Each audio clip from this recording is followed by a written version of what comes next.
পাচ্ছে যখন আপনার যুবক অবস্থায় বাদশা অরঙ্গজেব আলাইহির রহমাতুর দোয়ান উনি জানতে পারলেন কেউ জানাজার নামাজ পড়ালেন না, উনি একটা জুব্বা পাগড়ি পরে জানাজার নামাজের কাছে হাজির হয়ে গেলেন। তিনি বলছেন, এই আমার আব্বা জানের মুরিদেরা শোনো, আর জানাজার নামাজ পড়াতে বিলম্ব কেন করো, কেন পড়াও না? বলে হুজুর আপনি জানেন না হয়তো আমাদের আপনার পীর সাহেব পড়ে গেছে, আমাদের আপনার নেতা বলে গেলেন তিনি আর জানাজা ওই ব্যক্তি পড়াবে যার জীবনে তাহাজ্জুদের নামাজ কোনোদিন কাজা নাই।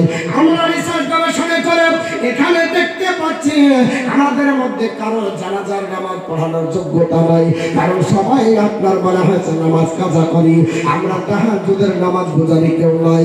আল্লাহ আপনার প্রেমিক বান্দা বাদশা অরঙ্গজেব আলাইহির রহমাতুর দোয়ান তিনি ওই অবস্থায় যুবক অবস্থায় দাঁড়িয়ে গেলেন সামনে, বললেন তোমরা কাতার ভাবে দাঁড়িয়ে দাও, আজকে জানাজার নামাজ আমাকে পড়াতে হবে। জোরে বল সুবহানাল্লাহ।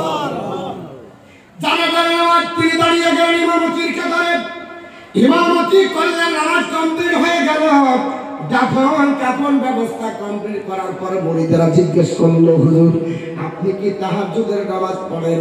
আল্লাহর মহাবলী অরঙ্গজেব রহমাতুল্লাহ আলাইহি বললেন, ওরে আমার আব্বা জানের মুরিদেরা তোমরা শুনে রেখে দাও, তাহাজ্জুদ তো দূরের কথা, যেদিন থেকে আমার নামাজ আল্লাহ ফরজ করেছে আমি এক ওয়াক্ত নামাজ কোনোদিন জীবনে কাজা করিনি। জোরে বল সুবহানাল্লাহ। বাকায়দা জামাতের সঙ্গে নামাজ পড়ি। দিল্লির জামে মসজিদের আপনার ইমাম বাবা অন্য কোন মসজিদের ইমাম নয়। ভারতবর্ষে 8টা মসজিদের আপনার সরকারভুক্ত বেতন দেওয়া হয়। একটা হলো দিল্লির জামে মসজিদ, আমাদের পশ্চিমবঙ্গের নাখোদা মসজিদ। একটা হাই স্কুলের বেতন আপনার যতটা হবে মাস্টারের, একটা নাখোদার মসজিদের বেতন ততটা হবে, আপনার আগ্রার মসজিদের ততটা হবে, আপনার বলা হয়েছে কেরালার মসজিদের ততটা হবে। এই করে আপনার 8টা মসজিদের বেতন দেওয়া হয়েছে। সরকারি আপনার বেতন ভাগ্য আপনার করা হয়। আল্লাহর মহাওলি হযরত অরঙ্গজেব রহমাতুল্লাহ আলাইহি তিনি দিল্লির জামে মসজিদের ইমাম ছিলেন বাবা, এবং গোটা দেশের আপনার শাসন ব্যবস্থা চালান। তিনার রাজত্বকালে একটা বেহুরমতি কাজ হয়েছিল, তিনি প্রাধান্য দেননি। তিনি আপনার মুসলমানের পক্ষে যেমন বিচার করেছেন অমুসলিমদের পক্ষে তেমন বিচার করেছেন। জোরে বল সুবহানাল্লাহ। আল্লাহর মহাওলি বাদশা অরঙ্গজেব রহমাতুল্লাহ আলাইহি দিল্লির জামে মসজিদের তিনি ইমাম। আর আপনার দিল্লি থেকে বেনারস কত কিলোমিটার রাস্তা একটু দেখবেন বাবা। বেনারসের প্রধানমন্ত্রী ছিলেন যিনি, ওই বেনারসের প্রধানমন্ত্রীর নাম হলো মিস্টার আপনার বলা আছে শের আলী খাঁ, যিনি মুসলমানের ঘরে জন্ম নিয়েছিলেন। পৃথিবীর জন্য তাকে আপনার প্রধানমন্ত্রী বানানো হলো। শের আলী খাঁ আপনার আসরের নামাজের পরে আপনার বেরিয়ে গেল দেখাশোনা করার জন্য। রাস্তায় বেরিয়েতে এমন একটা দেশে উপনীত হলো। ওই দেশটা ছিল একটা আপনার অমুসলিমের গ্রাম, হিন্দু গ্রাম, ব্রাহ্মণ এলাকা। সেখানে একটা 14 বছরের সুন্দরী রমণীকে দেখতে পাওয়া গেল। 14 বছরের একটা অবিবাহিতা কুমারী মেয়ে, যার রূপ লাবণ্য তদানীন্তনকালে এত সুন্দর ছিল, যার চেহারা দেখলে যেন মনমুগ্ধ হয়ে যায়। চেহারা দেখার পরে তার প্রতি আকৃষ্ট হয়ে যাবে, এটা কিন্তু হবে না। আল্লাহর আপনার নবী বলেছে, ওরে আমার উম্মত উম্মাতারিরা কারো চেহারা দেখলে বিগলিত হতে হবে না। আল্লাহর নবী ডাক দিয়ে বলেছেন, 7 শ্রেণীর মানুষকে আমি আরশে আজিমের শুভ সংবাদ দিয়ে গেলাম। আল্লাহ পাক আরশে আজিমের ছায়া দান করবে, তার মধ্যে 5ম নম্বরে যারা হবে। আল্লাহর নবী বলছে, রাজুলুন তালা বাতিন রাতুন জাতিন মানসুরিন জামালের ফাকালা ইন্নী আখাফুল্লাহ। আমার নবী ডাক দিয়ে বললেন, সুন্দরী রমণী যদি তোমাদেরকে ডাক দিয়ে বলে, এসো যুবক আমাদের সঙ্গে যৌন খোদা মিটিয়ে নাও, আর ওই যুবকটা যদি বলে আমি তোমার সঙ্গে জেনা করব না, তোমার সঙ্গে গল্প গুজব করব না, তোমার সঙ্গে মেলায় খেলা খাবো না, তোমার সঙ্গে আড্ডা দেব না, আমার এটার জন্য গুনাহ হয়ে যাবে। আল্লাহর নবী বলেন, ওই ব্যক্তিটা যুবকটা যদি পালিয়ে যায়, আমার আল্লাহ পাক ওই যুবকটাকে আরশে আজিমের ছায়ার বাসিন্দা বানাবে। আর আমরা এখন পালাই না রাস্তা অবরোধ করি? জোরে বলুন। রাস্তা অবরোধ। এখন যুবকেরা জালসা পেয়েছে, মনে হচ্ছে গোল্ডেন চান্স, জীবনে এইরকম সুযোগ পাইনি। জালসায় এসেছে, ওরা এখন সুবর্ণ সুযোগ নিয়েছে। বাপের পকেটের টাকা নিজের ভুটানে, ঠিক না? ঠিক। যারা বাপের গাড়ি চালায় দেখবেন বাম্পার মানে না, টাকা দিয়ে তো গাড়ি কিনে নেই, বাপ ভেঙে গেলে কিনে দেবে। বাম্পার দেখা দরকার কি? বাম্পার সরকারের, গাড়ি বাপের, অতএব গাড়ি যেইভাবে চলে সেইভাবে চলবে, মেনটেন করার দরকার হয় না। আমাদের কাজ হলো যে আল্লাহ পাকের কোরআন অনুযায়ী চলবো, ঠিক না বেটি? আল্লাহ পাকের কোরআন অনুযায়ী চলবো, আল্লাহর কোরআন মেনটেন করে চলতে হবে, আল্লাহর কোরআন অনুযায়ী জীবনযাপন করতে হবে। আপনার বলা হয়েছে প্রধানমন্ত্রী শের আলী খাঁ রাস্তা দিয়ে চলতে চলতে সুন্দরী মেয়েটাকে দেখতে পাওয়ার পরে মনটা খারাপ হয়ে গেল, মনটা বিগলিত হলো, মনটা তার প্রতি আকৃষ্ট হলো। মনে মনে চিন্তা করছে, আমি প্রধানমন্ত্রী, আমার আপনার বলা হয়েছে রাজিতে কে হস্তক্ষেপ করবে? কেউ পারবে না। আল্লাহর একজন বান্দীকে জোর করে ডাকলো, ডেকে বলছেন, এই আপনার বলা হচ্ছে 14 বছরের সুন্দরী রমণী, বলো তোমার বাড়ি কোথায়, তোমার ঘর কোথায়, তোমার নাম কি, তোমার বাবার নাম কি? মেয়েটা গুটি গুটি পায়ে আসলো, বললো, হুজুর আপনি আমাকে ডেকেছেন? বলে হ্যাঁ। বলে আমার নাম শকুন্তলা। বাবার নাম বলে রামলাল, ভালো করে মুখস্থ করেন। শকুন্তলা কার নাম হয়? হিন্দু পরিবারের ঘরের নাম হয়, ব্রাহ্মণের মেয়ে শকুন্তলা, ব্রাহ্মণের নাম হলো রামলাল। ব্রাহ্মণী একাই ছিল, 3টি সদস্য বাড়িতে। মেয়েটাকে ডাক দিয়ে বললো, শকুন্তলা বাড়ি যা, তোর আব্বাকে বলবি ব্রাহ্মণকে আগামীকাল যেন আমার আপনার মন্ত্রী রয় ভাই, আমি বেনারসে তাকে ডাক দিলাম, আমার সঙ্গে দেখা করবে, আমার সঙ্গে সাক্ষাৎ করবে। যদি তুই আপনার না বলে আগামীকাল আসবো, তোকে বাড়ি থেকে উঠিয়ে নিয়ে আমি আপনার মন্ত্রী রয় যাবো। মেয়েটা কাঁদতে কাঁদতে বাড়ির দরজার কাছে পৌঁছালো। বাবা আপনার রামলাল জিজ্ঞাসা করে, এ মা কেন কান্না করছো? বলে আব্বা জান, আমাদের দেশের আপনার প্রধানমন্ত্রী মিস্টার শের আলী খাঁ দিল্লির শেখ জামিন থেকে বেনারসে তাকে পাঠানো হয়ে যায়। এই বেনারসে আসে কর্তৃত্ব করছে। আমার রূপলাবণ্য দেখে আজকে কি আপনার ভাবলো জানি না, তবে তোমাকে দেখা করার জন্য ডাকেছে আপনার শের আলী খাঁ। আব্বা যান আপনি তাড়াতাড়ি যান। ব্রাহ্মণ রামলাল তারপরের দিন সকালবেলায় বিকাল পা গুছিয়ে যখন মন্ত্রীলয়ে হাজির হয়ে গেল, মন্ত্রীলয়ে আপনার বসতে দেওয়া হলো। আপনার শের আলী খাঁ ডাক দিয়ে বলে, এ আপনার ব্রাহ্মণ, তোমার নাম কি? বলে রামলাল। বলে তোমার মেয়ের নাম শকুন্তলা। বলে হ্যাঁ। তোমার মেয়ের একটা সৌভাগ্য, তোমার মেয়েকে আমি অফার দিলাম, আমি একজন আপনার মুসলমান, আমি হলাম মন্ত্রী, প্রধানমন্ত্রী, আমার নাম শের আলী খাঁ। তোমার মেয়েকে আমি পুত্রবধূ সাজিয়ে, আপনার বধূ সাজিয়ে আজ মন্ত্রীলয়কে সুসজ্জিত করতে চাই। ব্রাহ্মণ বলল, বলে এই মন্ত্রী, তুমি হলো মুসলমান, আমি হলাম একজন আপনার ব্রাহ্মণ, তোমার সঙ্গে কি করে বিবাহ দিতে পারি? আল্লাহর নবী বলেছেন, কলা জুলমুন ইয়াবলুল ইয়াউমাল কিয়ামতি, যে ব্যক্তি জুলুম করবে কিয়ামতের দিন তার জীবন অন্ধকার হয়ে যাবে। আল্লাহ নবী বললেন জুলুম করা চলবে না, জুলুম যদি করো তোমার আপনার জীবন অন্ধকার হবে। বিশ্ব নবী বুখারীতে আরো বললেন, কোন ব্যক্তি যদি জুলুম করে আর তার সঙ্গে যদি তুমি থাকো, জানো যদি এই লোকটা জুলুম করে, দিয়েও যদি তুমি তাকে সাহায্য সহযোগিতা করো, আমার নবী বলছেন ওই লোকটা খারাজা মিনাল ইসলাম, ইসলাম থেকে বেরিয়ে যাবে। জোরে বলুন নাউজুবিল্লাহ। আমি আপনার কোনো জালিমকে সাপোর্ট করতে পারি না, কোনো জালিমকে আপনার সাহায্য করতে পারবো না। কোনো জালিম যদি আপনার বলে হয়তো জুলুম করে, ওটার যদি বিরুদ্ধে স্লোগান না দেন, ওটাকে যদি সাপোর্ট করেন, আপনিও জালিম হবেন, আপনি ইসলাম থেকে বেরিয়ে যাবেন। বাচ্চা আপনার বলে হয়েছে নাম হলো সাজা, আপনার অরঙ্গজীব, উনি দিল্লির শেখ জামিনে আছেন, আর আপনার জুলুম করছে কে? বাবা শের আলী খাঁ জুলুম করছে। শের আলী খাঁ বাড়ি চলে গেল। শের আলী খাঁ বলল, শোনো, তোমার মেয়ের জন্য 2 দিন টাইম দেওয়া হলো, 2 দিনের মধ্যে আমার কাছে পৌঁছে দিতে হবে, বধূ বেশে পৌঁছাতে হবে। যদি বধূ বেশে না পৌঁছে দাও, তোমাকে কিন্তু ছাড়া হবে না। আপনার মন্ত্রী লয়, ওটা যেন আনন্দ উৎফুল্ল হবে। আপনার রামলাল বাড়ি চলে আসলো, রাত্রিকালে বিছানায় ঘুমায়, কিন্তু টেনশনে ট্যাবলেটও কাজ হবে না। হবে টেনশন যদি থাকে, ট্যাবলেট দিয়েও ঘুম হবে না, উস্কাস উস্কাস করে একটা ফিরে। ব্রাহ্মণী বলছে, হইয়াছে কি তোমার? তুমি ঘুমাবা মন্ত্রীলয় থেকে আসলে, এতে শুধু উস্কাস উস্কাস করে কট ফিরে কেন? তো বলছে, আমার মতো হলে তুমিও কট ফিরতি। টেনশন হলে দেখেন কারো কথা ভালো লাগে না। টেনশন যদি হয়, বউ যত কথা ভালো বলো, কত ইচ্ছা করে কি লাগে, মানে কেন অনেক দিকে টেনশন ধরে, তার কথা ভালোই লাগে না। যা বলবে তাই ওর মন খারাপ। তো বকে যায়, চুপ কর, বকিস না। বলছে বলো, আমাকে শেয়ার করো, আমি তোমাকে সাহায্য করবো। বলছে আর কি বলবো শোন, এই যে বাদশার মন্ত্রী শের আলী খান আমার 14 বছরের শকুন্তলাকে দেখে প্রেমে পাগল, এখন জোর করে বিয়ে করবে, জুলুম করবে। 2 দিন টাইম দিয়েছে, এটা কি সম্ভব? ব্রাহ্মণী বলছে তাই তো, আমরা তো ব্রাহ্মণ, আর ও হচ্ছে মুসলমান, আর ও যদি বিয়ে করে তাহলে এটা কি শোভা পায়? আর মুসলমানরা এত নিষ্ঠুর যে আমাদের মেয়েকে দেখলে, সুন্দরী দেখলে তুলে নিয়ে যে বিয়ে করবে, এটা আবার কেমন ধর্ম? এ ধর্মের মধ্যে বিবেচনা নাই, এ ধর্মের মধ্যে নীতি নাই, এ ধর্মের মধ্যে আদর্শ নাই, এ ধর্মের কোনো কি আপনার বলে হয়েছে নিয়ম শৃঙ্খলা নাই। চিন্তা করছে, শকুন্তলা জাগ্রত হয়ে গেল।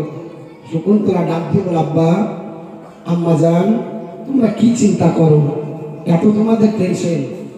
বলে মা বলিস না, তোকে গতকাল ওই ব্রাহ্মণ আপনার শের আলী খান দেখে বিবাহ করার জন্য প্রস্তাব দিয়েছে, মাত্র 2 দিন টাইম, এই 2 দিনের মধ্যে তোকে হাজির করতে হবে।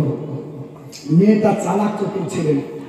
শকুন্তলা বলছেন আব্বা যান, এক কাজ করেন, আপনি ব্রাহ্মণের কাছে আবার যান সকালবেলায়। বলে 2 দিন নাই, আমাকে 1 মাস টাইম দেওয়া হোক। বলে 1 মাস দিই বা কি হবে? বলে 1 মাসের ভিতরে আমি কিছু বুদ্ধি আনবো, কৌশল অবলম্বন করবো, নিশ্চয়ই ভাষা মাজা করতে করতে কিছু বের হবে। আর 1 মাস আপনি খুব চালাকের সঙ্গে নেবেন। কি চালাকি? তো বলবেন যে আপনাকে তো বধূ সাজিয়ে দিব, আর আমি হলাম গরিব, বাড়িতে খাবার নাই, পানি নাই, জল নাই, কিচ্ছু নাই, একটা যে শাড়ি দিয়ে পাঠাবো সেটাও নাই। 1 মাস সময় দেওয়া হোক, আমি সুন্দর করে বধূ সাজিয়ে আপনার মন্ত্রীলয়ে পৌঁছাবো। এই ছল একে আপনার ব্রাহ্মণকে পাঠানো হল। ব্রাহ্মণ রামলাল মন্ত্রীলয়ে হাজির হল। হাজির হয়ে বলছেন আজকে মন্ত্রী মশাই, আপনি বিবাহ করবেন আমার কন্যাকে, এতে আমিও রাজি, আমার মেয়েও রাজি, ব্রাহ্মণীও রাজি, তবে আমাদের একটু শখ, আপনাকে খালি হাতে কি করে মেয়েটাকে তুলে দিতে পারি, এই জন্য 1 মাস সময় নেব। মন্ত্রী বলছে আরে 1 মাস তো পেলেই হলো, যখন খুশি, বিবাহ তো হবেই, চিন্তা ভাবনা নাই। তাড়াতাড়ি বলে যাও, তোমাকে টাইম দেওয়া হবে, 1 মাস নিয়ে চলে যাও। 1 মাস টাইম নিয়ে আসো। 1 দিন গেল, 2 দিন গেল, 3 দিন গেল, 4 দিন গেল। যত দিন যায় তত আপনার টেনশন আরো গাঢ় হয়, কারণ সমাধান সূত্র তো বের করতে পারে না, তাই না? মা, কাউকে যদি বলা হয় তুমি 40 দিন পরে মারা যাবে, তো বলেন তো খাবার খেয়ে মোটা হবে না পাতলা হবে? মরার আগেই মরবে, মরার আগে মরে যাবে, পাতলা হয়ে যাবে। ব্রাহ্মণের ঘুম হয় না, আরো আপনার টেনশন। মেয়েটা বলছে আব্বা যান চিন্তা করো না, আমি এর সূত্র বের করব।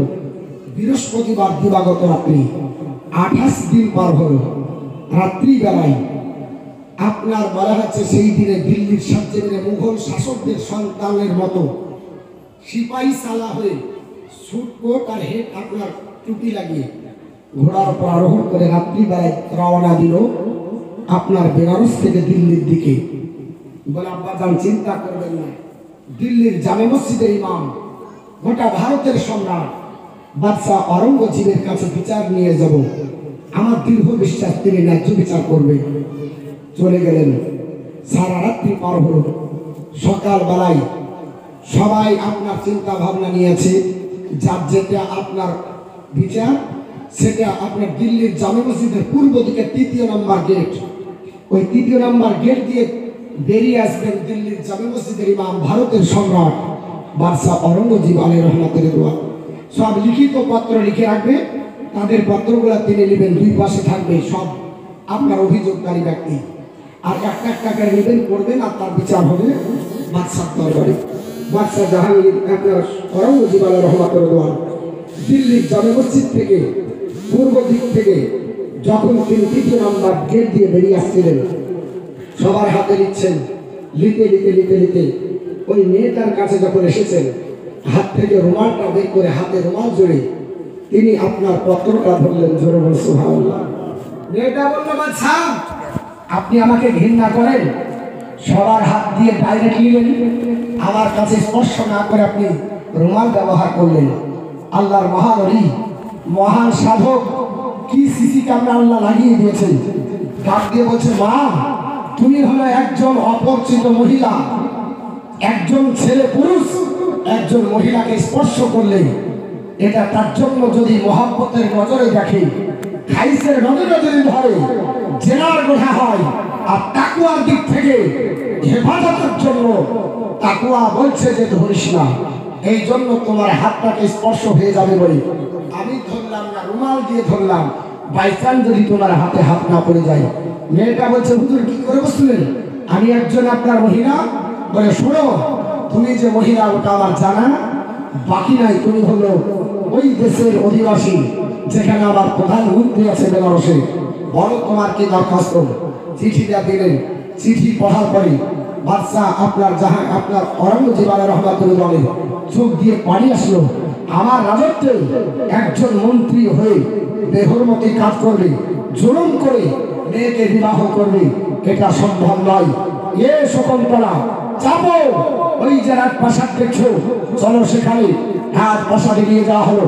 তাকে সুন্দর করে 28 দিনের গোসল নাই, 28 দিনের খাওয়া নাই, 28 দিন ধরে তার আপনার চেহারাতে মলিন ভাব হয়ে গেছে, চেহারাতে দুঃখের ছাপ এসেছে। সেই সুন্দর মহিলাকে আপনার বাড়িতে জায়গা দিয়ে মাত্র 24 ঘন্টাতে 16 বার মা বলে ডেকেছিলেন। জোরে বলে সুবহানাল্লাহ। 24 ঘন্টা, বৃহস্পতিবার থেকে শুক্রবার, এই 24 ঘন্টায় 16 বার মা বলে ডাকলেন। উঠতে মা, বসতে মা, খেতে মা, নিজের পাশে নিয়ে থাকলেন। মেয়েটা মনে করলো নিরাপত্তা পেয়ে গেছি, আর যেতে হবে না বেনারসে, বিবাহ হবে না, আর আমার বেহরমতিও করতে পারবে না। কিন্তু বাদশাহ অরঙ্গজেব রহমাতুল্লাহ আলাইহি ডাক দিয়ে বললেন, মা তোমাকে যেতে হবে বেনারসে, এই নাও টাকা, এই নাও পুটলি, এই নাও গাঠরি, ওখানে যাবে তোমার বাবাকে সঙ্গে করে। আগামীকাল শনিবার 10টার সময় মন্ত্রীলয়ে হাজির হবে। ওইখানে আমি বাদশাহ অরঙ্গজেব আমার দায়িত্ব অনুযায়ী, কোরআনের বিধান অনুযায়ী বিচার হবে। জালিম ব্যক্তির স্থান আমার রাজত্বে নয়, ওইখানে বিচার করবো। চলে বল সুবহানাল্লাহ। মেয়েটা বলছে, আপনার কাছে কত নিরাপত্তা পাচ্ছিলাম, আমি আবার যাব, আমার যেতে মন চাই না। বাদশাহ অরঙ্গজেব রহমাতুল্লাহ আলাইহি বললেন, শোনো, তোমার কোনো টেনশন নাই, আমি আল্লাহর বান্দা, কোরআন অনুযায়ী ছাড়া বিচার করব না। কোরআন ওখানে সম্মুখে রেখে বিচার হবে, গোটা বিশ্ব ইতিহাস তৈরি হবে, সবাই জানবে বাদশাহ অরঙ্গজেব কি ন্যায্য বিচারক ছিল।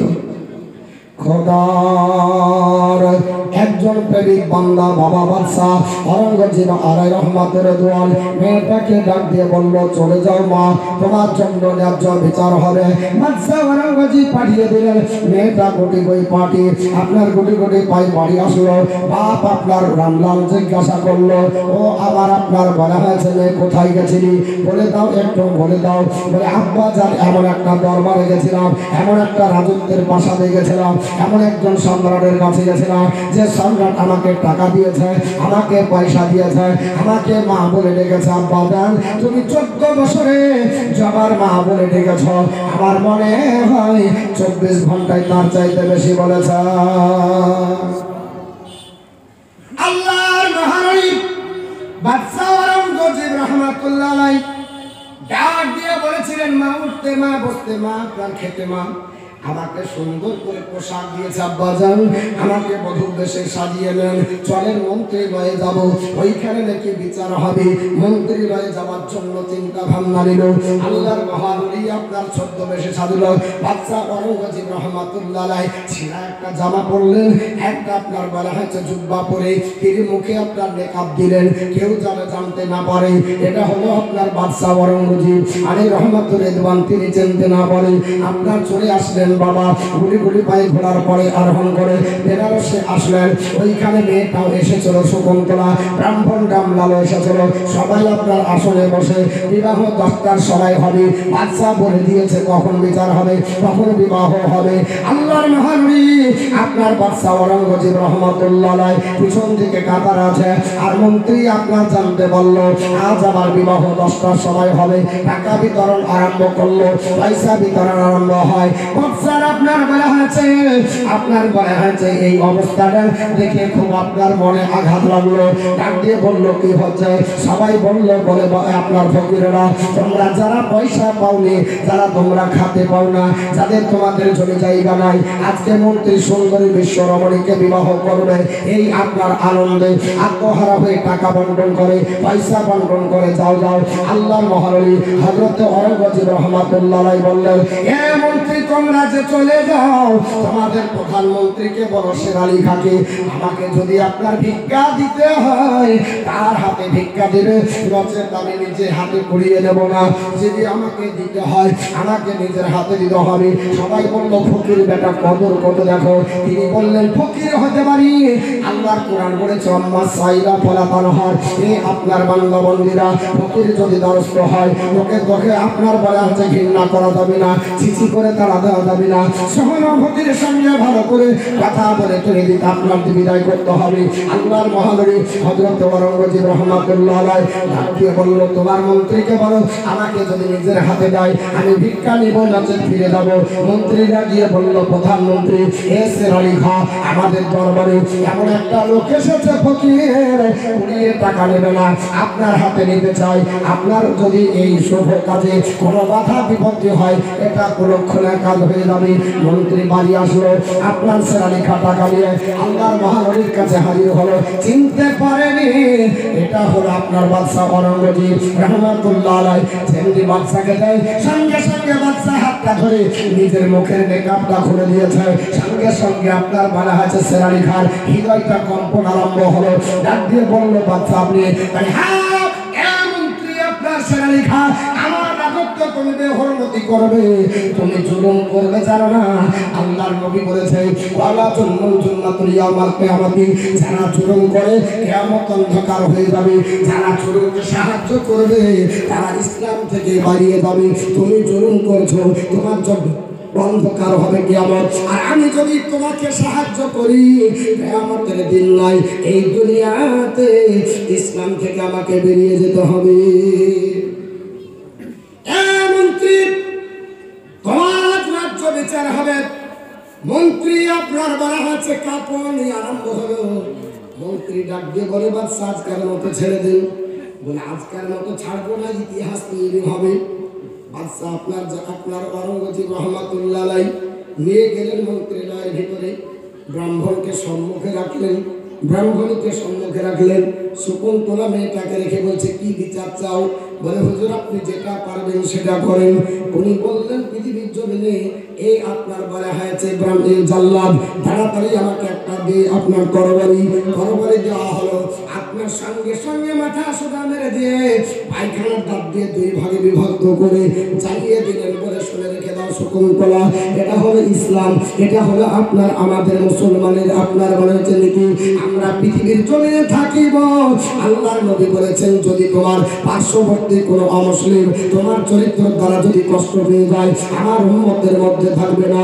নবী বলেছে জুলুম যদি করে কিয়ামতের দিন অন্ধকার হবে, জুলুমকে যদি সাহায্য করে ইসলাম থেকে খারিজ হয়ে যাবে। আমি এটা চাই না আমার আপনার রাজত্বে কোনো ব্যক্তি জুলুম করে কাউকে মাজলুম বানায়, তোমাকে বিবাহ করবে, তোমাকে জুলুমবাজি করবে। এই শকুন্তলা শুনে রেখে দাও আমি আল্লাহর বান্দা, আমি আল্লাহর কোরআন অনুযায়ী বিচার করব। এই জন্য তার আপনার সম্মুখে দুই ভাগে বিভক্ত করে ইতিহাস তৈরি করে দিলেন। অবাক হয়ে গেলেন মুসলমান, আজ কি আপনার বিচার? সবাই অবাক হয়ে গেল। আপনার বাদশা আপনার ঔরঙ্গজেব আলাইহির রহমাতুর রিদওয়ান ডাক দিয়ে বললেন মা চলো তোমার বাড়ি কোথায়? চলে আসলো আপনার বেনারসে। বেনারসের লোকালে গ্রামে ঢুকলো। ঢোকার পরে তিনি এক গ্লাস পানি পান করলেন। আসরের আজানের সময় হয়ে গেল। আল্লাহর মহান ওলি হযরত আওরঙ্গজেব রাহমাতুল্লাহ আলাইহি উনি বললেন, শোনো, আমি নামাজ পড়বো তার আগে আমাকে একটু পানি দাও। পানি দিলেন, ওযু করলেন, আপনার আসরের নামাজ পড়লেন, তারপরে 2 রাকাত শুকরিয়া নামাজ আদায় করলেন। জোরে বলুন সুবহানাল্লাহ। আল্লাহর কাছে হাত তুলে বললেন, আল্লাহ পাক, আমি তোমার এই আপনার পৃথিবীতে আমাকে সম্মান দিয়েছো, বাদশাহী দান করেছো, আমার রাজত্বে একটা বেহুমতি হবে, জুলুমবাজি করবে, এটা আমি আল্লাহ পাক চাই না। আল্লাহ ন্যায্য বিচার করার মতো আমাকে ক্ষমতা দিয়েছিল, তার জন্য তোমার শুকরিয়াতে 2 রাকাত নামাজ পড়ে আল্লাহ তোমার কৃতজ্ঞতা স্বীকার করে। সবাই আপনার অবাক হয়ে গেল। মন্ত্রী মহোদয় থেকে শুরু করে সবাই অবাক হলো। পানি পান করার জন্য সবাই অবাক। আপনার ব্রাহ্মণ ডেকে বলল, আপনার বলা হয়েছে মুসলমানের সম্রাট ও বাদশা আওরঙ্গজেব, আপনি যে জায়গাতে আপনার 2 রাকাত নামাজ পড়লেন শুকরিয়া হিসাবে, আসরের নামাজটা আমার বাড়িতে একটা চাটাই পড়লেন, খেজুর পাতা চাটাই, আমি আপনাকে সাক্ষী রেখে দিলাম, যতদিন বাঁচবে পৃথিবীর জমিনে আমাদের ব্রাহ্মণগুলো নিয়ে একটা মসজিদ তৈরি করে দেব। আপনার স্বজাতি যারা হবে, আপনার মতো যারা হবে, তারা এখানে যেন 5 ওয়াক্ত নামাজ পড়ে। জোরে বলুন সুবহানাল্লাহ। সেই আপনার ব্রাহ্মণের বাড়িতে ব্রাহ্মণ গোপন ভাবে টাকা চাঁদা তুলে একটা মসজিদ তৈরি করে আপনার বেনারসের ইতিহাস তৈরি করলেন। আমরা তোমাদের জন্য মসজিদ উপহার দিয়ে দিলাম। এটা কাদের তৈরি করা? ব্রাহ্মণরা দিয়েছিল, আমরা বলিনি, এটা আপনার ইতিহাস বলছে। আমরা তো কারো টাকা নিয়ে মসজিদ তৈরি করি না, করি ভাই? চলে, কিন্তু ওরা করেছে, ওদের মসজিদ ওরা তৈরি করে দিল মুসলমানের জন্য। তো বলছে মন্দির ভেঙে মসজিদ করেছে, কোথায় দিয়েছে? তো ব্রাহ্মণ। ব্রাহ্মণ থাকতে না পেরে কলমা পড়ে মুসলমান হয়ে গেল। জোরে বলুন। ব্রাহ্মণ বলল যে ন্যায্য বিচার যে ধর্মের মধ্যে আছে, ওই ধর্মের অবলম্বনে যদি হওয়া যায়, আমার দ্বারাই জীবনে অন্যায় হবে না। এই জন্য বলা হয় ইট ক্যান অনলি ইসলাম, একমাত্র ইসলাম, সেটাই হচ্ছে পারফেক্ট ধর্ম, the complete code of life, মানব জীবনের জন্য পরিপূর্ণ জীবন বিধান, সেটাই হলো ইসলামের মধ্যে পাওয়া যায়। সার্বিক জীবনের উন্নতি যদি করতে হয়, ইসলামের মধ্যে প্রবেশ করতে হবে। উদখুল ফিস সিলমি কাফা, সর্বাত্মকভাবে ইসলামের মধ্যে প্রবেশ করুন। যারা সর্বাত্মকভাবে ইসলামের মধ্যে প্রবেশ করেছে, তারা আপনার জীবনকে ধন্য করেছে। যদিও আপনার না পারা যায়, যারা সর্বাত্মকভাবে ইসলামের মধ্যে প্রবেশ করেছে, তাদের অনুসরণ করুন। আল্লাহ পাক বলেছেন, অত্তাবিসাবিলা মান আনাবা ইলাইয়া, মহান আল্লাহ পাক বলেছেন, follow the of the rules of টান, তোমরা তাদের পথে চলো যারা আমার পথের পথিক। জোরে বল সুবহানাল্লাহ। তাদের পথের পথিক হতে হবে। আজ বর্তমান যুগে আপনাদের কাছে ইসলাম নিয়ে, কোরআন নিয়ে আলোচনা করছিলাম। কোরআন ধরুন, জীবন ধন্য হবে। কোরআন অনুযায়ী বিচার করবেন, কোরআন অনুযায়ী আপনার চলবেন, কোরআন অনুযায়ী জীবন চালাবেন, আপনার জীবন ধন্য হবে। আর কোরআনের বাইরে যদি আমরা চলি, আমাদের জীবন বেকার হবে। আল্লাহর কোরআন ধরার চেষ্টা যদি করে, বেঈমান হয়ে যাবে। পৃথিবীর জমিনে আল্লাহর কোরআনে ভুল ধরতে চেয়েছিল একজনই, আপনার বলা হচ্ছে সাংবাদিক, বাড়ি তার ছিল কোথায়? আপনার বলা হচ্ছে ইংল্যান্ড। আপনারা শুনেছেন ব্রিটিশ প্রধানমন্ত্রী সেলিকা, নাম আপনার টনগেলিয়ার সেলিকা, নাম হলো লরেন বুথ। 2010 সালে তিনি বললেন কোরআন, আল্লাহর কোরআন দেখে বললেই বলে নাকি মুসলমান হয়। আল্লাহর কোরআন চলে নাকি সে মানে আকৃষ্ট হয়ে যায়। দেখি আমি কোরআনের ভুল ধরে ছেড়ব। 2010 সালে আপনার বলা হয়েছে ফিলিস্তিনে চলে গেল, কোরআন নিয়ে গবেষণা করলো, কোরআন নিয়ে রিসার্চ আরম্ভ করলো, কোরআনের ভুল ধরবো বলে। কিন্তু 2 বছর ধরে 2007 সাল পর্যন্ত কোরআন রিসার্চ গবেষণা চালায়, কোরআনের গভীরতা বুঝতে পারলো না। এই আটলান্টিক মহাসাগরের গভীরতা বোঝা যায় আপনার স্যাটেলাইটের মাধ্যমে, কত হাজার ফুটে প্রশান্ত মহাসাগরের গভীরতা, এটা আপনার বলা যায়। কিন্তু আল্লাহর কোরআনের গভীরতা আজ পর্যন্ত কোনো বিজ্ঞান তৈরি করতে পারেনি, আজ পর্যন্ত কোনো দার্শনিক তৈরি করতে পারেনি, আজ পর্যন্ত কোনো সাহিত্য তৈরি করতে পারেনি, আজ পর্যন্ত কোনো লেখক তৈরি করতে পারেনি। কোরআনের কত গভীরতা, হাজারো কোরআনের আপনার বলা হয়েছে, তার আপনার বলা হয়েছে বাংলাবাদ, এবং তার ব্যাখ্যা গ্রন্থ বেরিয়েছে।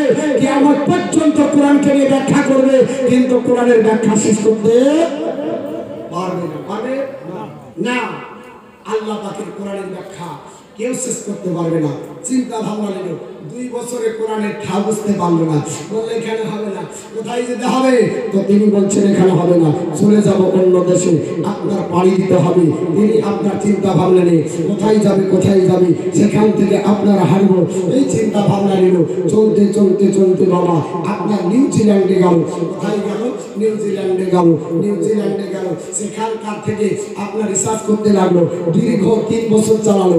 2010 থেকে 15 বছর, আপনার 15 হলো, 5 বছর ধরে রিসার্চ চালার পরে গভীরতা বুঝতে পারলো না। কোরআন বোঝা সহজ হলো না, কোরআন বুঝতেই পারে না। যত পড়ে ততই কোরআনের আপনার তত্ত্ব বেরিয়ে যায়। আল্লাহর কোরআন বলেছে, শুনে রেখে দাও, যেখানে বিজ্ঞানের চাকা বন্ধ হয়ে যায় ওখানে আমার কোরআনের চাকা আরম্ভ হয়। যেখানে কোরআন দাঁড়িয়ে যায়, যেখানে বিজ্ঞান দাঁড়িয়ে যায় ওখানে কোরআন আরম্ভ করে চলা। বিজ্ঞানের দ্বারা আজ পর্যন্ত সম্ভব হয়নি কোরআনের গভীরতা বোঝা, কিয়ামত পর্যন্ত বুঝতে পারবে না। কোরআন আপনার বলা হচ্ছে তত্ত্ব দিয়ে দিল, আমি আল্লাহ পাকের পবিত্র কোরআন, আল্লাহর তরফ থেকে এসেছি পৃথিবীর জমিনে, আমি আপনার পবিত্র কোরআন। তবে ঈমানদারের জন্য আল্লাহ সহজ বানিয়েছে। মহান আল্লাহ পাক বলেছে, I have made the Quran easy to understand. আমি কোরআনকে আপনার সহজ বানিয়েছি। যারা ঈমানদার হবে, যারা পরহেজগার হবে, যারা মুত্তাকিন হবে, যারা সলেহীন হবে, তারা কোরআন পড়বে, জীবন ধন্য করবে, কোরআন বুঝতে পারবে। যদি কোরআনের প্রতি মহব্বত না থাকে, কোরআন বোঝা সম্ভব তার দ্বারা তো হবে না। কোরআন বুঝতে পারলো না, কি করবে? অবশেষে রাস্তায় চলতে চলতে একটা মহিলার সঙ্গে দেখা। মহিলাটি ছিল 80 বছরের বুড়ি। ডাক দিয়ে বলল, তোমাদের কোরআন আমি পড়লাম, কিন্তু যতই পড়ি গভীরতা তত আপনার বুঝতে পারি না। মেয়েটা ডাক দিয়ে বলল, মানে কি বুঝেছো? তুমি ঈমান আনো, তারপর কোরআন পড়ো। কোরআন বলেছে ইফ ওয়ান রিড দ্য কোরআন, কোরআন যদি কেউ মহব্বতে পড়ে, his heart must be change, অবশ্যই তার হৃদয়ের পরিবর্তন হবে। জোরে বলো মহব্বত নিয়ে পড়েছো? মহব্বত নিয়ে আর কি বলবো? কোরআন তো পড়েছিলাম ভুল ধরার জন্য। জোরে বল নাউজুবিল্লাহ। কনিবেলিয়ারের শারিকা 17টি দেশের সাংবাদিকের চ্যাম্পিয়ন। 17টি দেশে তিনি সংবাদপত্রের মাধ্যমে কোরআনের ব্যাখ্যা ভুল লিখল, কোরআনের বিরুদ্ধে লিখল। একটা আপনার দৈনিক পত্রিকা, আপনার সাপ্তাহিক পত্রিকা আবিষ্কার করলো, তার নাম দিল দ্য মেন অফ সানডে। প্রতি রবিবারে পত্রিকাটা বের করে, কোরআনের ভুল ধরে, ইসলামের ভুল ধরে, ইসলামের আপনার কুৎসা রচনা করি, বলে ইসলাম ধর্ম বাজে ধর্ম, ইসলাম তরবারির জন্য প্রচার হয়েছে বিভিন্ন জায়গায় তার মনে হয়। কিন্তু বাপ মেয়েটার কাছে গেল, মেয়েটা বলল, ঠিক আছে তুমি পড়ো আউযুবিল্লাহি মিনাশ শাইতানির রাজিম। বলল বিসমিল্লাহির রহমানির রহিম। পড়ার পরে কালমা পড়ালো আগে। জোরে বল সুবহানাল্লাহ। কালমা পড়লো, ঈমান নিয়ে আসো। আপনার কলমা পড়ি ঈমান নিয়ে আসলো, কিন্তু আর মহব্বত নাই, ঈমান নিয়ে আসবে না। বলে তুমি এটা পড়ো। বলে শোনো, আমি এই কলমা পড়লে কি হবে? বলে কলমা যদি পড়ো তবে তুমি ঈমানদার হবে, তবে তুমি কোরআনের মহব্বত বুঝবে। কলমা যদি না থাকে কোরআন বোঝা সম্ভব হবে না। পড়তে পড়ার পরে মহব্বত আসবে না। কলমা পড়লো, সঙ্গে সঙ্গে মহব্বত জুটে গেল, কোরআন পড়তে লাগলো। তো হৃদয় আপনার বলতে আরম্ভ করলো। তো আপনার ডাক দিয়ে বলছে, শোনো, আমি তোমার কাছে কলমা পড়েছিলাম, ওটা বাধ্য হয়ে, তবে এখন বাধ্য হয়ে নাই, আমাকে খুশি বলে ভাড়া, আপনার খুশি বলে ভালো করে কলমা পড়াও, যারা একজন ঈমানদার হতে পারি, একজন প্রেমিকা হতে পারি, আল্লাহর বান্দি হতে পারি। সঙ্গে সঙ্গে নিজের হাতে আপনার বলা হচ্ছে কোরআন দেখে কলমা পড়লো। 2015 সালে কনিবেলিয়ারের শারিকা লরেন বুথ নাম পাল্টে নাম রাখলো আয়েশা। আপনার বলা হচ্ছে নবীর স্ত্রীর নামে নাম রাখার পরে কোরআন পড়তে লাগলো। এতটাই পড়ার তার পরিবর্তন হলো। কোরআন আপনার পড়ার পরে সঙ্গে সঙ্গে যা জীবনের উপার্জন ছিল সব উপার্জন আল্লাহর রাস্তায় কোরবান করে দিল। চলে বলুন কোরবান। জিজ্ঞাসা করা হলো কেন? বলে শুনে রেখে দাও, আমি তোমাদেরকে এটাও বলে যাচ্ছি, unreligious which appear to me to possess the estimating capacity to changing faith. তিনি বললেন, আমার বিশ্বাস হয় এই ধর্ম এমন একটা ধর্ম যে ধর্মের বাতাবরণ সারা বিশ্বের ছায়া আপনার তার ছায়া তলে থাকবে। জোরে বলুন। বলতে বাধ্য হলেন, কলমা পড়লেন, উপার্জনগুলো সব দিয়ে দিলেন। নিজের বাস্তব ভিটাটা মসজিদের জন্য দান করলেন। জোরে বলা যাবে না?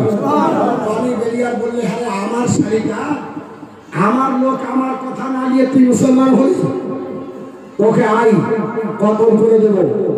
তিনি বললেন কতল করার আগে আমাকে জেনে নাও, আমার জীবনটাকে আমি বিলিত বিসর্জন দিয়েছি। যদি আমি শহীদ হয়ে যাই তাহলে ইসলামের প্রথম শহীদের সঙ্গে আমার জীবন চলবে। ইসলামের প্রথম শহীদা মহিলা সুমাইয়া রাদিয়াল্লাহু তাআলা আনহা জীবন জানবে। উনি জীবন আপনার নিয়েছিল তার, কিন্তু শহীদের মধ্যে প্রথম মহিলা হিসাবে বিবেচিত। আল্লাহ যখন বললেন, উনি বললেন শুনে রেখে দাও, আল্লাহর কোরআন পড়েছি, এর জন্য তুমি তো আপনার পরিবার আমাকে শহীদ করবে, আমাকে ভয় দেখিয়ে লাভ হবে না। আমার পৃথিবীর জমিনের ইতিহাস জানা আছে, মুসলমানদের ইতিহাস জেনেছি। পৃথিবীর জমিনে হযরত আম্মার এবং তার আপনার আব্বা জানের নাম ছিল ইয়াসির, আর ইয়াসিরের স্ত্রীর নাম হলো সুমাইয়া। ইয়াসির রাদিয়াল্লাহু তাআলা কলমা পড়ে নিলেন, তার বিবি সুমাইয়া কলমা পড়লেন, ছেলে আম্মার কলমা পড়লেন। আবু জেহেল জানতে পারলো কলমা পড়েছে মুহাম্মাদের, তুমি শুনে রেখে দাও, কলমা ছেড়ে দাও। বলে কলমা ছাড়বো না, জীবন চলে যেতে পারে, কলমা ছাড়বো না, প্রাণ চলে যেতে পারে, কলমা ছাড়বো না। আমার কেন আমার স্বামী যাবে, আমি কলমা ছাড়বো না। হযরত ইয়াসির রাদিয়াল্লাহু তাআলাকে আপনার নিয়ে এসে ধরে গাছের সঙ্গে বাঁধলো, খাম্বার সঙ্গে সুমাইয়াকে বাঁধা হলো, হযরত আম্মারকে গাছের সঙ্গে বাঁধা হলো। ঢাকার পরে হযরত আপনার ইয়াসির রাদিয়াল্লাহু তাআলাকে আপনার বলা হয়েছে দুইটি আপনার ঘোড়া, আপনার যে তেজস্বী ঘোড়া, সেই তেজস্বী ঘোড়াকে নিয়ে আসা হলো, শক্ত রশি নিয়ে আসা হলো। রশি দিয়ে আপনার পা বেঁধে দিয়ে দুইটি ঘোড়ার আপনার চালককে বলছে, বলে ঘোড়া চালক এই ঘোড়া দুটিকে এত দ্রুত গতিতে চালাবে, আজকার টান লাগবে, আর দুই পায়ে বেঁধে দিলাম, আজকার টান লেগে দুই ভাগে বিভক্ত হবে। তার আপনার স্ত্রী আর তার সন্তান তারা দেখবে, কলমা ছেড়ে দিবে, আপনার এই শাস্তি দেওয়া হবে, কলমা পড়তে পারবে না। আর তার আপনার বলা হয়েছে নবী মুহাম্মদের পরে তার মহব্বত থাকবে না। ইয়াসির রাদিয়াল্লাহু তাআলাকে নিয়ে আসা হলো। আবু জেহেল নিষ্ঠুর পাপিষ্ঠ শয়তান আমার নবী আপনার কলমা পড়ার কারণে জ্বালা যন্ত্রণা দিয়ে তাকে নিয়ে আসার পরে দুইটি আপনার বলা হয়েছে তার পরিবারের সদস্য নিজের বিবিকে এবং নিজের সন্তান আম্মারকে গাছের পিলারের সঙ্গে বেঁধে হযরত ইয়াসিরের দুই পা বেঁধে দিল, ঘোড়ার সঙ্গে পা বেঁধে দিল।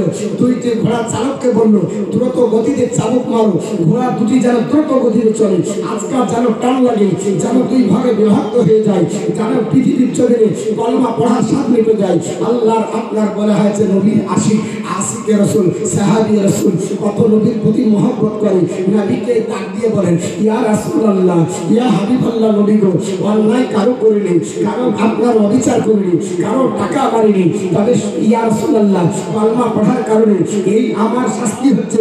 ইয়া রাসূলুল্লাহ আমার কলমা পড়ার জন্য আমার এই পরিণতি হচ্ছে। ও আল্লাহর হাবিব আপনি সাক্ষী থেকে যান, আমার যদি ইন্তিকাল হয়, শাহাদাতের ইন্তিকাল আমার যেন নসিব জুড়ে যায়, আপনার সাফায়াত যেন আমার নসিবে জুড়ে যায়। হযরত ইয়াসিরের দুই পা আপনার বেঁধে দ্রুত গতিতে ঘোড়া চালানো হলো, আর আপনার বলা হয়েছে হাতটা ঠান্ডা হলো, দুই ভাগে বিভক্ত হলো। কাটা লাশে কালমা পড়তেছে লা ইলাহা ইল্লাল্লাহ মুহাম্মাদুর রাসূলুল্লাহ, লা ইলাহা ইল্লাল্লাহ মুহাম্মাদুর রাসূলুল্লাহ। কালমা পড়তে পড়তে ইয়াসির রাদিয়াল্লাহু তাআলা লাশ আপনার তড়পাতেছে, মাটিতে তড়পাতবে, আপনার বলা হচ্ছে কলমা পড়তেছে। কাটা আপনার লাশে, ভাড়া লাশে মুরগিকে যেভাবে ফেলে দেওয়া হয়, ইয়াসির রাদিয়াল্লাহু তাআলা ফেলে দেওয়া হলো, সেই লাশ কলমা পড়তেছে। আবু জেহেল ডাক দিয়ে বলে এ সুমাইয়া তোমার সম্মুখে তোমার স্বামীকে আজকে শহীদ করে দেওয়া হলো, ভাড়া দেওয়া হলো, দুই ভাগে বিভক্ত করা হলো। কলমা যদি ছেড়ে দাও প্রাণে বাঁচিয়ে দেবো, কলমা যদি ছেড়ে দাও আজ তোমাকে রক্ষা করবো, কলমা যদি না ছাড়ো তোমার প্রাণ আজকে তোমাকে শহীদ করে দেওয়া হবে।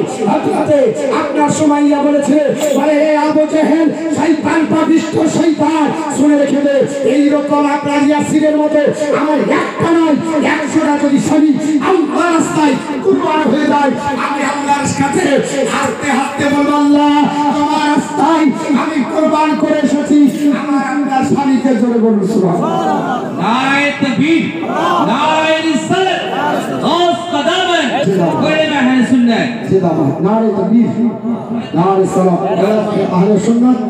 দেখেন বার্তা চলে আসছে, টাইম একবারে নির্দিষ্ট 8:30 পর্যন্ত টাইম ছিল, ঠিক টাইম মোতাবেক কমিটি কাজ করছে।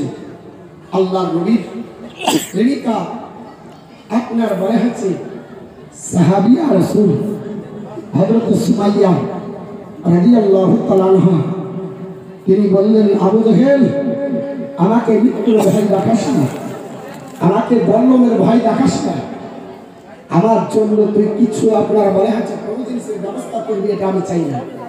তবে আমি নবীর কল্পনা করছি, আমার নবীর নুরানি চেহারা দর্শন করছি। জোরে বল সুবহানাল্লাহ। যারা নবীর চেহারা দর্শন করে ওদের জন্য জাহান্নাম হারাম হয়ে যায়, দুনিয়ার আযাব চিন্তা করে না। সুমাইয়া কলমা ছাড় বলে, কলমা ছাড়বো না। আবু জেহেল পাপিষ্ঠ শয়তান স্বামীর লাশের সম্মুখে সুমাইয়া রাদিয়াল্লাহু তাআলা আনহাকে অলঙ্গ করে দিল। সুমাইয়া বললেন, আবু জেহেল রে, আমার হাত পা বাঁধা, আমার জবান বন্ধ করিসনি, তবে জবান দ্বারা তোকে একটা রিকোয়েস্ট করব, আমার প্রাণের ভয় করি না রে, আমার ইজ্জতটাকে তুই রক্ষা কর, আমাকে তুই বেইজ্জত করিস না, আমার আপনার পর্দার বেখারাপ করিস না। যেই দিন থেকে মুহাম্মদ সাল্লাল্লাহু আলাইহি ওয়াসাল্লামের হাতে হাত দিয়ে কলমা পড়েছি, সেই দিন থেকে কোনোদিন বোরখা ছাড়িনি, সেই দিন থেকে পরপর আমার চেহারা দর্শন করেনি। আবু জেহেল, তুই আমাকে এইভাবে বেইজ্জত করিস না। শয়তান আবু জেহেল হযরত সুমাইয়া রাদিয়াল্লাহু তাআলা আনহা আপনার পরনের আপনার ছায়া খসিয়ে নিল, নিজের বডির উপর থেকে জামা খসিয়ে নিল। অলঙ্গ করার পরে আবু জেহেলের রাগ থামলো না। শয়তান পাপিষ্ঠ বল্লম নিয়ে গুপ্ত অঙ্গের দিকে চালিয়ে দিল। সুমাইয়া রাদিয়াল্লাহু তাআলা আনহা তাও বলছেন, আল্লাহ আমাকে ধৈর্য ধারণ করার তৌফিক দান করো। আমার স্বামী ইন্তেকাল করেছে, আমার কোনো যায় আসে না। আল্লাহ আমি শহীদ হয়ে যাব, তাও যায় আসে না। তবে আল্লাহ আমার দ্বারাতে যেন কলমা উচ্চারণ হয়, আমার কলমা যেন আপনার মুখ দিয়ে বন্ধ না হয়। কলমা জারি করছেন, কলমা করতেছেন, আরো উপর দিকে তুলল, হলকম বেরিয়ে গেল, হলকম থেকে বেরিয়ে মাথা দিয়ে বের করলো, একটা কষার টান দিল। আমার নবীকে স্মরণ করে বলেন, ইয়া রাসূলুল্লাহ, আমি আপনার মহব্বতের কারণে আবু জেহেল গাছের সঙ্গে বেঁধে বেইজ্জত করে আমার গুপ্তাঙ্গে বল্লম ঢুকিয়ে শহীদ করছে। নবী গো, আমার কলমাটা যদি পরিপূর্ণভাবে কলমা উচ্চারণ হয়, হাসরের ময়দানে আপনি আমাকে শাফাত দিয়ে আল্লাহর জান্নাতে নিয়ে যাবেন। হযরত সুমাইয়া আমার নবীকে সাক্ষী রাখলেন, কষা টান দিলেন, পৃথিবীর জমিন থেকে বিদায় হয়ে গেলেন, জীবন দিলেন, ঈমান দিলেন না। লড়ের আপনার বলে আছে ওই অবস্থায় পানি বেরিয়ার শ্রেণিকা আপনার লড়ের বলেছিল, বলে এ আমার দোলা ভাই, আপনি যদি আমাকে শহীদ করে দেন, সুমাইয়ার হকদার হয়ে যাব, সুমাইয়ার সাথী হয়ে যাব। প্রথম মহিলার শহীদ সুমাইয়া হয়েছিল, জীবন দিয়েছে, ঈমান দেয়নি। আমি আপনাকে চ্যালেঞ্জ করলাম, শহীদ হতে পারি, তবে কলমা ছাড়তে পারি না। লড়েন কলমা পড়ে গোটা বিশ্ব ইতিহাস তৈরি করে জানিয়ে দিলেন, আমি মুসলমান, মুসলমানের ঈমান গাঢ়। যাই হোক, বক্তা চলে এসেছে। আল্লাহর কোরআন অনুযায়ী আলোচনা যতটুকু করলাম, হায়াত বাকি, মোলাকাত বাকি। ভাষাগতভাবে দুঃখ যদি পেয়ে থাকেন ক্ষমা করবেন। যদি বলার মধ্যে কোনো ত্রুটি বিচ্যুতি শরীয়তের পরিভাষায় হয়ে যায়, আমি তওবা করি, আমার সঙ্গে সকলে পড়ুন, আস্তাগফিরুল্লাহ রাব্বি মিন কুল্লি যামবিন ওয়া আতুবু ইলাইহি, লা হাওলা ওয়া লা কুওয়াতা ইল্লা বিল্লাহিল আলিয়্যিল আযীম, লা ইলাহা ইল্লাল্লাহু মুহাম্মাদুর রাসূলুল্লাহ সাল্লাল্লাহু তাআলা আলাইহি ওয়াসাল্লাম। আসসালামু আলাইকুম ওয়া রাহমাতুল্লাহি ওয়া বারাকাতুহু। সুবহানাল্লাহ, আলহামদুলিল্লাহ। বাদে মাগরিব থেকে এতক্ষণ পর্যন্ত হাদিস কোরআন